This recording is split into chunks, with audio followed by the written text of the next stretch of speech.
Hey everyone, just a quick impromptu video today. I had a bit of inspiration trolling through Pinterest overnight, and I found a great technique which I'd love to share with you all. Just bear with me, I'm letting my iPad catch up. Okay.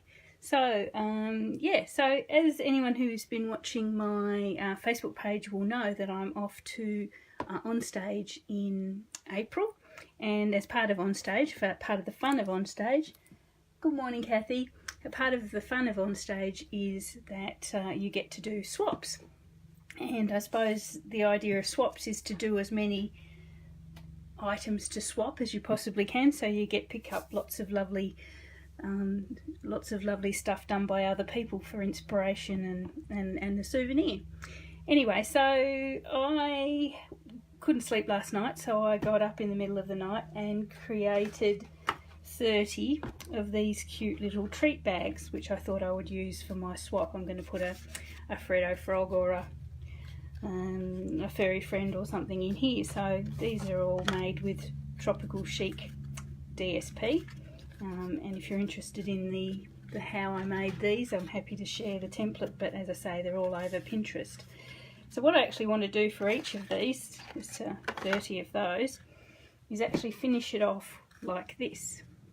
Finish it off with the pretty hibiscus and palm leaf and a little silver bit there, and a thank you from the Tropical Chic stamp set. So I was thinking to myself, there must be an easier way of printing other than stamping and good morning Kathy, other than stamping and die cutting those individually. So I had a bit of a cruise around, as you do, in the middle of the night, and I came up with this great technique which I wanted to just share with you today.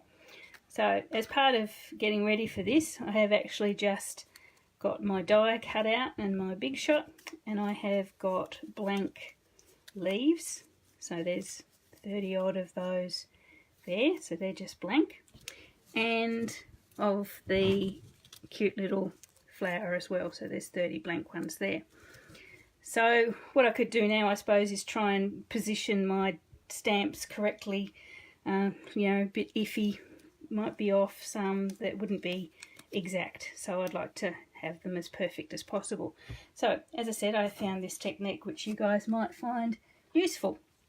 So the last time I ran the dies through my die cut, I just cut the leaf and the flower in just a small, what's that, probably 12 centimetres by 12 centimetre piece of paper. It has to be big enough to give you some room around the two, and this is where the Big Shot comes in. So you might see what I'm doing already. I actually pop the template, I suppose you could call it, or the guide, in our Big Shot. Put your magnets in, and then take your stamps and position them, and you can feel where they are, although we will do a test run. You can feel them when they're snug in that hole. So there's the leaf, so I'll put the leaf on this one there, and the flower, and you guys can see where I'm going, I'm sure, already. So the flower is on the top one. Okay, so what I'll just do is a bit of a test run to make sure I've got them positioned properly, and I've got my wonderful ink. I've got my wonderful grid paper underneath there so I don't get my Big Shot dirty. So I'll probably off there, I'll stamp up my leaf and just do a test. What I'm wanting is for that print to be positioned exactly in the middle of that that shape there, which is pretty good.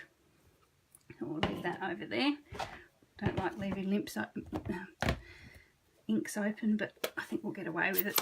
And so I've got Flirty Flamingo, which I'm going to do for my leaf, and I'll just bring that down as well and just test.